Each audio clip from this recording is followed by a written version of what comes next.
who looks for Iniesta, who's onside! Still full of running, and it's Götze! It's Mario Götze! It's Here's Mbappe! Oh my word! Teenage kick!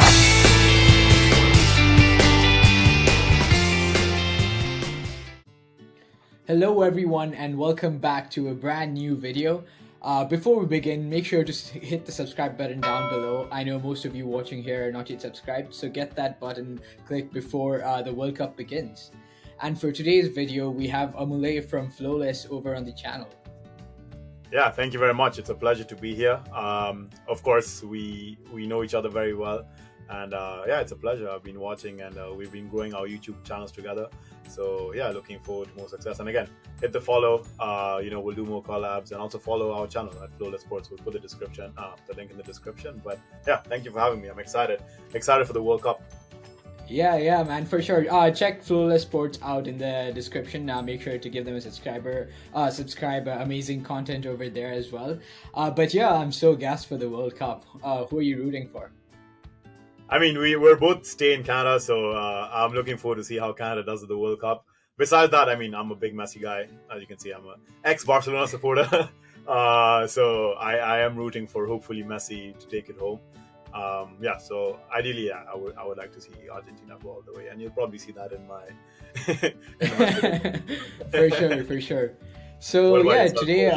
Who are you gunning for? Yeah, I've been following the Canada team, and I think we have a good chance of causing some upsets this time. For sure. But yeah, I actually am really rooting for Canada this time. Sick. Okay, perfect. But yeah, so today we are going over 7 categories. We'll each be making predictions for things for the following categories. So there's Golden Boot, Young Player of the Year, the most underperforming team, Dark Horses of the tournament, I think Golden Ball, as well as where we think Canada will finish in the tournament, and the overall World Cup winners, and we'll each be giving our takes on that. So ready to begin? Yeah, let's do it. Let's get into it. Okay, so to get started, we're going to start with the big one, Golden Boot. Who do you think's going? Yeah, so I went with sort of maybe what's not a traditional response to this. And again, as I said, I think Argentina will go deep. And I've actually rooted for Lautaro Martinez, who I would assume would play the number 9 for Argentina this World Cup. My only concern with that pick is if Alvarez gets time and he plays up front, because I saw in the warm-up match he actually played. And he's been doing decent. I mean, he had a good couple of goals for City recently as well. So if Alvarez does come on, that's my only hindrance with that pick. But I think besides that, I think Lautaro is my pick. The sort of second shot that I was going for was Mbappe. But my big concern with Mbappe is more of if Benzema and him, I'm not sure what the role is in that France team. I've not watched them a lot, but I'm not sure sort of who will have that poacher sort of role. So if Benzema is there, he'll probably hog some goals from Mbappe, so that's the reason I didn't go for Mbappe. But yeah, maybe one of Mbappe or Benzema could be up there. But my pick for this is Lautaro. Nice. I mean, I was very close to picking Lautaro as well, but I have gone with a fellow Argentinian because I think they have one of the easiest groups, and I expect a lot of group stage goals, and I definitely expect them to get pretty far in the tournament as well. But I have gone with Leo Messi, and nice. I think a couple of reasons is, yeah, of course he's on penalties, but I also think there's going to be a few long-range goals this tournament, just given their group, and I think just the way Argentina play. We also saw him do that last tournament, and I think it's going to be pretty close. I mean, it's always hard to pick these these awards, but I do expect an Argentinian player to get it over a France player, as well as I think there's a lot of question marks around that France team at the moment, just because of an entire change in the midfield, and we're yet to see how they play. I think their recent results haven't been the best, so yeah, I think I'm going with Messi for now. Sounds good. I'll ask you about France when we get to the World Cup, and I'm curious what you think about them. But sure. I just want to mention, I don't know if the viewers know, but I saw a stat the other day, Argentina are unbeaten in 3 years, or 35 international games now. So yeah, that's sick. It'll be interesting to see how far they still go with that unbeaten run. I hope they go all the way. Definitely very strong defense and a great goalkeeper as well. So excited 100%. To see the European teams face the South American teams. 100%. But next up we got the Young Player Award. So I actually don't remember who won it last World Cup. Do you remember? Actually, don't. 2018. Wait, I think it must have just been Mbappe. I feel like it was gotta Mbappe, be. yeah, literally. Yeah, it's got to be Mbappe. Yeah, because they went pretty deep as well. Yeah, I feel like it must have Yeah, been Mbappe. I'm yeah, going I think to it's double check Mbappe. that, but you might be right. Yeah, but yeah, so Young Player of the World, I think we have some big contenders this time, and I see it going pretty close. But I guess I'll go first. But I think it's really down to which team was the furthest. There's one of the shouts is Bellingham from England. Like if they get pretty far in the tournament, I think he has a good shot of getting that just because he's in the starting 11. But I think I'm going to go with Jamal Musiala from Germany. Been in great form, scoring a lot of goals. Is he 18 or 19 years old? But so young. Starting place in that Germany team, and I expect them to reach maybe till the quarterfinals. I don't see them getting into the semis, but I think he's going to score quite a few goals this World Cup. Yeah, I'm with you. That's someone I thought about as well. He's not my pick, but I'm with you. Like I agree with the Musiala pick. He might go through. I don't know if Mbappe is still eligible for it. Like, does it exempt him from getting again? If he is eligible, I feel like he's probably up there. Yeah, I didn't even think about him. Yeah, but I don't want him to be the just for the sake of this, it'll be a boring conversation. So, I mean, he's probably the obvious pick. But there were a couple of contenders I was thinking otherwise. Probably names people don't think about. But one is if he gets playing time, Phil Foden. I feel like I don't know what's happened with him and City recently, but I mean prior to his 3-4 benching games that he had, he was on fire. And I think he can flourish in that team. I think he's got a lot of confidence in the last couple of years. And I think this might be, the stepping stone for him to become, push him towards that Mbappe level, sort of that level of top that we do in football. I think that this might be the tournament for him. If he gets regular playing time. So Foden was one shout.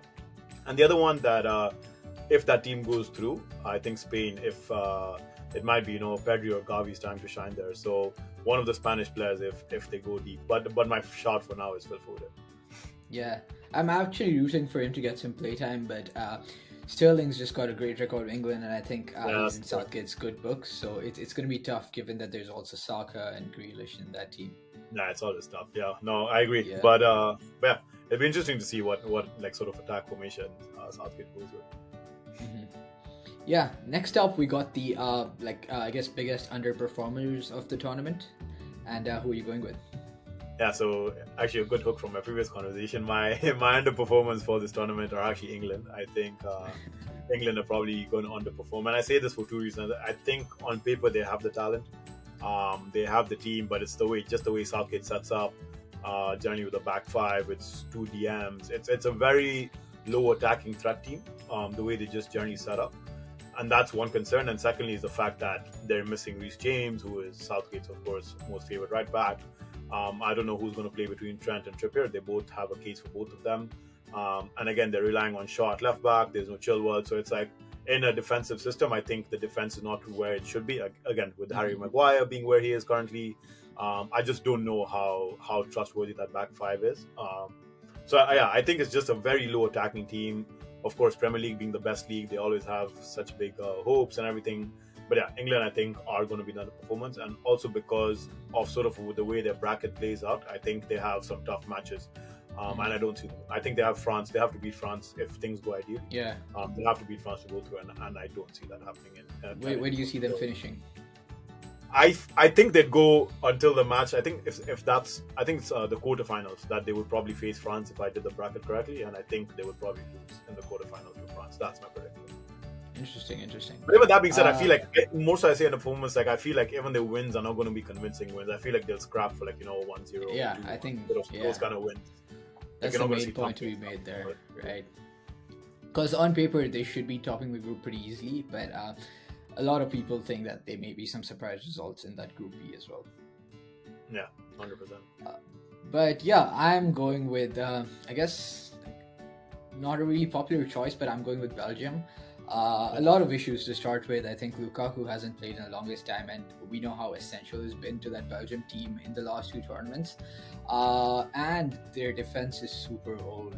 I don't think their starting squad still has got Alderweireld and Vertonghen. It's like the FIFA 12 Belgium lineup is still exactly. And it's a super aging team, and I haven't watched them, but I don't know. It's a pretty tough group. That's the thing, and here's the exciting part. I actually think there's a chance that they won't qualify for get through the group stage, because I mean, Canada's in that group, and all I'm Canada's going to in the say group, is yeah. we got a pretty fast team, pretty physical team, and I'm not saying that is going to happen, but even if they get through the group stage, I think they face the team. They either face Spain and Germany, given those two get through the group stage, and that's again going to be a very difficult fixture. So at the max, I see them reaching the round of 16. That's fair. The thing with Belgium, till today, I still don't know how. I don't know if this was before the Euros or before the last World Cup, how they were ranked like the best team in the world. I still don't get how that happened. And I agree with you. I think for now it's pretty much a one-man show. They're relying on De Bruyne pretty heavily. Exactly. And it's on him to carry. Again, I don't know what Eden Hazard is doing, what level he's operating at now. I think for me, I didn't even put them in this bracket just because I feel like I just expect them to perform like at such a low level already. It's like, for me, if they actually go far, that would be a surprise for me. Just with the way they set up against other teams. Fair enough. But yeah, as you said, their defense is pretty old and it's been the same for years. So yeah, I agree. Anyways, next on the dark horses, the team you think that will overachieve their expectations. I guess I'll go first. Oh yeah, go for it. Okay. Sure. Okay. I'll go with Denmark here. I think given I think France may not cruise through as easily as people expect them to, and there is a chance that Denmark could even top that group. But yeah, and I think if they top that group, they have a better bracket, if I'm not wrong. But either way, I think there's a shot of Denmark even getting to the semis this time. And I'm going to go with them, a really balanced team. Eriksen being their main man, creating a lot of chances, and he's been in great form for United. So yeah, I'm going to go with Denmark. Yeah, so I had two picks and I would explain each, but Denmark was actually my number one pick, and it's sort of, I feel like they're the dark horses of the tournament. I feel like they're going in as the dark horses. Again, very well balanced team. I think they have a good manager, very balanced midfield, good defense, and the way they set up is really well. I think it's a good team. I was watching like an ESPN video the other day, and someone predicted like a Denmark-England final and Denmark to win it. So,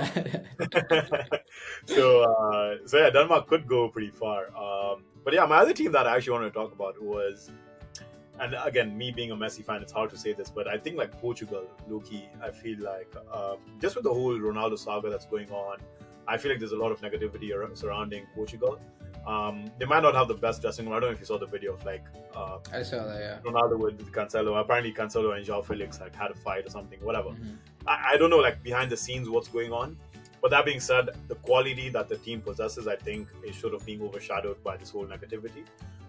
Again, I know they didn't do well in the Nations League. They're sort of just they're pretty average in the Euros and everything. But I feel like that team, if you think about the midfield that they have, the players that they have in defense, attack, probably one of the best teams on paper without the whole everything going around it. So I wouldn't want to see Ronaldo go far, but I think, that's another factor as well. I don't know like if the team is going to play with like Ronaldo being a focal point. Is he going to like play a few minutes and get subbed off? So I think the Ronaldo dynamic's important.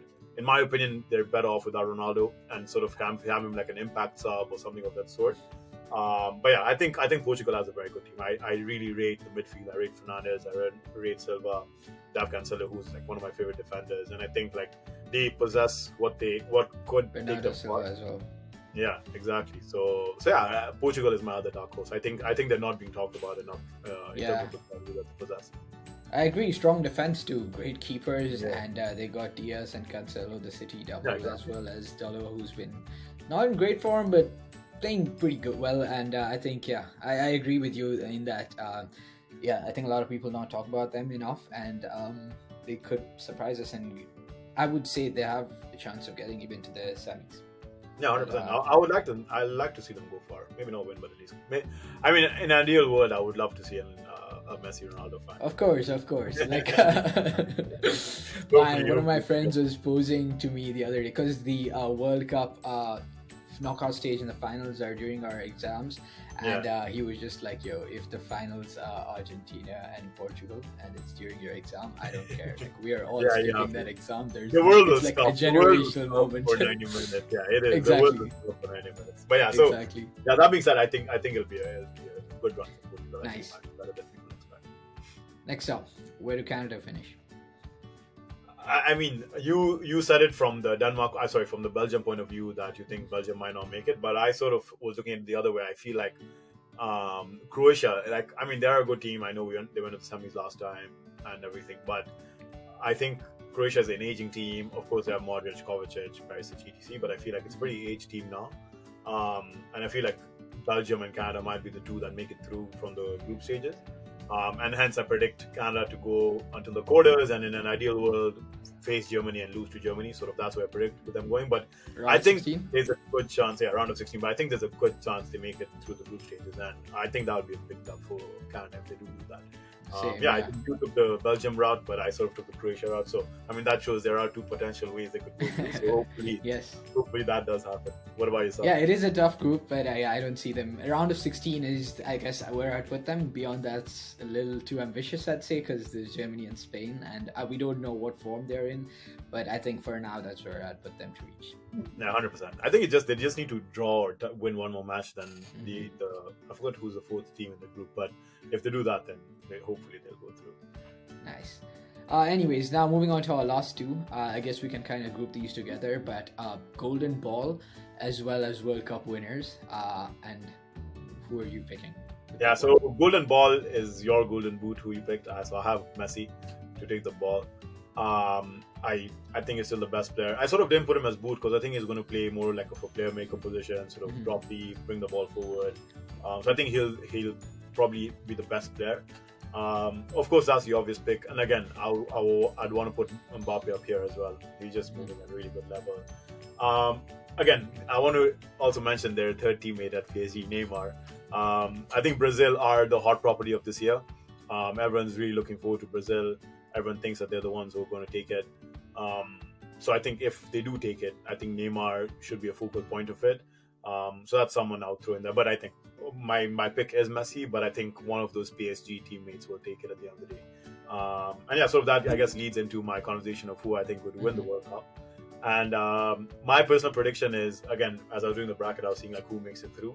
I think whoever wins the semi-final between Brazil and Argentina, if that is the semi-final, I think that team will take it. I'm hoping it's Argentina, but both those teams are really good hot property. But I think the cup will go to South America this time. Okay, so South America. But what was your final prediction? Brazil or Argentina? Whoever wins the semi-final between them. Again, come on, you gotta give one. Come on, Argentina for sure. Like I'm taking my bias is Argentina, so Argentina first. Cool. Yeah, I think that's the thing, right? If they finish top of their group, there's no way they can meet in the final, and that's kind of where my prediction boils down to as well. It's either Brazil or Argentina, and I think. Between those, whoever gets the furthest is also going to decide the Golden Ball. 100%. And I went with Brazil to win the World Cup. I think pretty strong team, good form, and I just don't see the European teams, at least the top teams, putting up the same form going into the World Cup. And when it comes down to Golden Ball, so I'm not as sure about this as you probably are about Messi. But I think I'm still going to go with Neymar. Been in decent form, and if the Brazil team turns up, and end up winning the World Cup, I can't see how Neymar does not win the Golden Ball. Essential part of the team, playing in the middle, and I just don't see anyone else who could win it from the Brazil team. So I'm going with Neymar. Fair. Also, that brings another thing I forgot to mention. But for a young player of the Vinny could be a good shot from Brazil finishes. So I think like. He's been playing well for Brazil and everything, but if they go deep, he might be pretty influential for the team, so he might be a shot as well. Actually, yeah, if he does qualify, meet the criteria, I think he completely slipped out of my mind, but definitely a contender for that award. Yeah, I think he'll be good. Anyways, feel free to comment down below what you think we got right and wrong, and who you think's going to win the World Cup. I'd love to see all those comments coming in and get your. We'll revisit this after the World Cup and see what happens. That's the best part of doing prediction videos, and this time I think we have a decent amount of content to look back on. But yeah, that has been it, and please check out Flawless Sports in the description below, and. Amulay and his friends are putting out great content as well. I think Raji just posted a video at the moment of us recording this. We have some group previews going on, and again, I'm sure both our channels will be churning out a lot of content through the World Cup. So yeah, drop a subscribe and please follow us, and I'm sure we all have other social media, so drop a like there, follow us, and let us know in the comments below who you think could be the winners of the categories that we'll be talking about. and if you see any shockers coming through. But yeah, it's been a pleasure having. Thanks for having me. Appreciate it. That's great. Thank you so much, Amulay.